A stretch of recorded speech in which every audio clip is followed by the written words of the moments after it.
What's up, everybody? It's Josh, OK Preps and Survival again. It's been a while since I posted a video. We just had our daughter. She's about to be 3 months old on the 30th, and it's been a real hectic time, and we've been trying to adjust to being new parents. It's our first child, and it's been a real fun couple of months. Finally getting in the routine of being able to sleep full nights again and stuff like that. So it's been a crazy wild ride, but it's been a blast, and wouldn't trade it for the world. But I wanted to get on today and get another video posted up because I don't know. I feel like all the stuff that's going on in Ferguson, with the fact that there's going to be no indictment, they've decided that he was justified and that Officer Wilson was justified in shooting Michael Brown. That obviously set off a chain reaction and we knew that it was going to happen as soon as they came back with the decision not to go to trial, not to take him to trial. Everybody knew that the riots and things of that nature is what was going to happen. That's what was going to be the result out of that decision. But the reason why I'm talking about that today is because it kind of gets me thinking about, well, what are we gonna do if that comes here to where I live? I live in Oklahoma, which it's kind of a toss up if anything like that would ever happen here. But fact of the matter being is that we need to be prepared for something like that to happen here. I need to be prepared for something like that to happen here, to be able to keep my family safe and, just to be able to stay one step ahead of everybody else. So, I watched CNN all night last night just because they had live stream. I was watching on my iPad and they had the live streams up, and I don't like listening to them talk. I was just watching on the iPad. They just had the stream, no audio or nothing. It was just the stream. And I could see, looters. The one thing that really stuck out to me the most is when I seen the looters breaking into that liquor store and stealing stuff out of there, busting windows out. And then when they bust the windows out of the McDonald's, it's the civil disobedience. Well, it's not civil. It's definitely not civil. It's it went from being peaceful protesting to not so peaceful protesting in a matter of minutes, really. Once the decision was let out and everybody knew and everybody had found out that they had found that Officer Wilson was justified in the shooting, everything kind of went to hell in a handbasket pretty quick. And the fires, I don't know. That was crazy to me.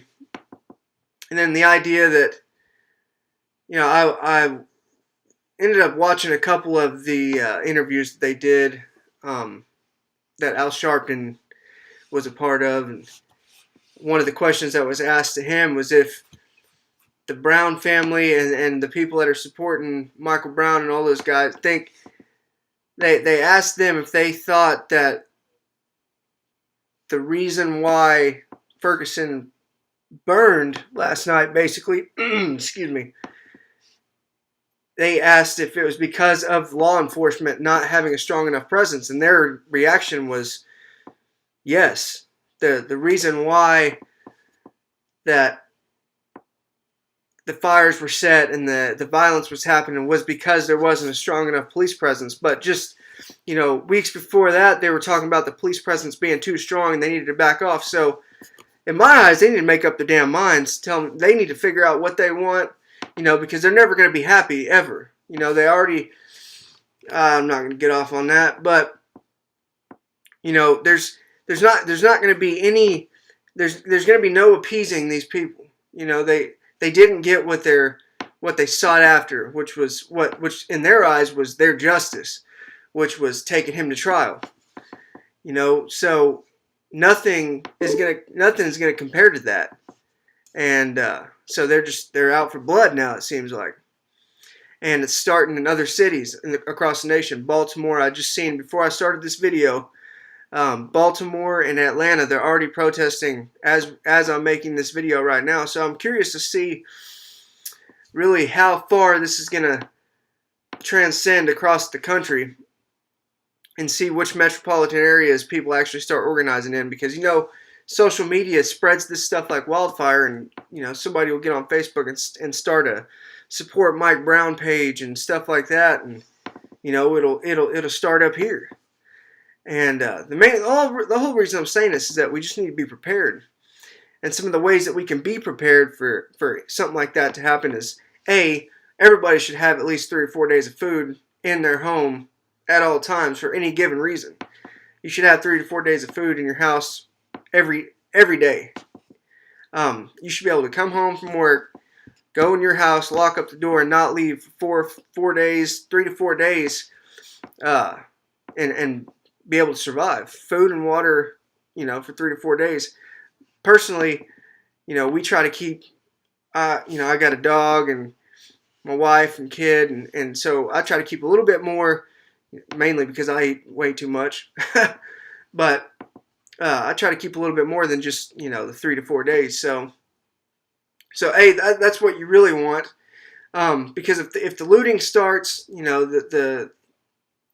if it really goes to hell in a handbasket fast, the stores are gonna be out. You're not gonna be able to go down to the street, go down to the corner store and get you a bottle of water or get you a Coke or something. You're gonna have to have that stuff in your home already. So that's the main thing you need to have, is food and water, an ample supply of food and water.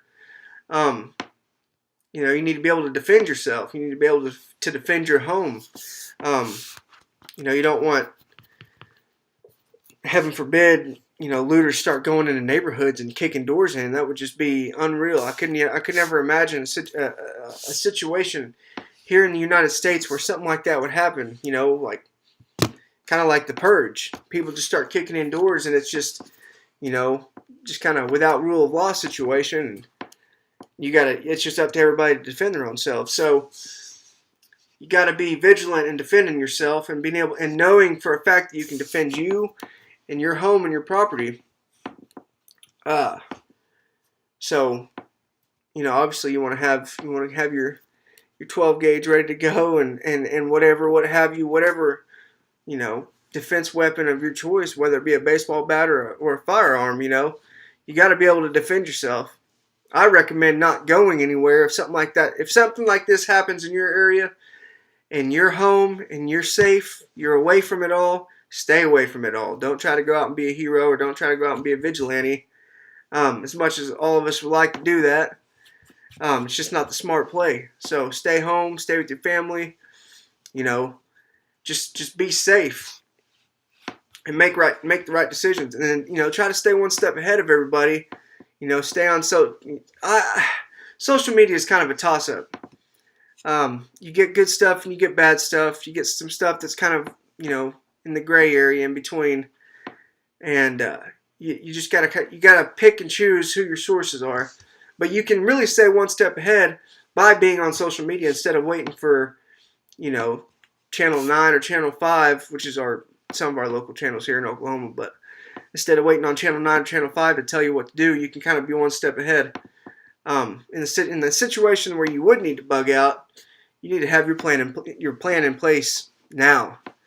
There's no telling what's going to happen out of all this Ferguson stuff, and I mean, of course, everybody likes to speculate, and we all do too. But I don't know. This could either turn out to be something really big over the next few months, few weeks, or whatever, or it could just kind of flop and nothing come out of it. Sometimes I feel like, me personally, I always kind of get a little antsy. Something's gonna happen. This is it. We're gonna have to bug out or whatever. But it's really not that serious yet. And the main thing that we need to worry about is just keeping ourselves safe, staying one step ahead of the situation, and just making sure that we have everything that we need. That way we can survive, and then move on to helping your family or whatever what have you. So I don't know. I just figured I'd make a video and get it up just because, well, for one, I haven't made a video in forever. Wow, this thing's been going on for 10 minutes. Dang, I didn't mean to ramble for so long. But, I don't know. See, I watched this Ferguson stuff all night last night and it just kind of got me riled up, you know. Just these people, they're not getting what they want. And I don't think they're gonna get what they want, and that's the problem. And that, you know, you got Michael Brown's family, you know, God bless him. You know, I know I don't have any, I have no idea what it would be like to lose a child, and I hope I don't ever have to experience it. But you know, I'm not gonna say I understand their pain because I don't, but I can imagine it's pretty horrible, and I feel bad for Michael Brown's family, but you know, their families wearing shirts that say "No justice, no peace." So what is that? That tells me that until they have justice, in their eyes, justice is Officer Wilson being in handcuffs, being rotting in jail for the rest of his life.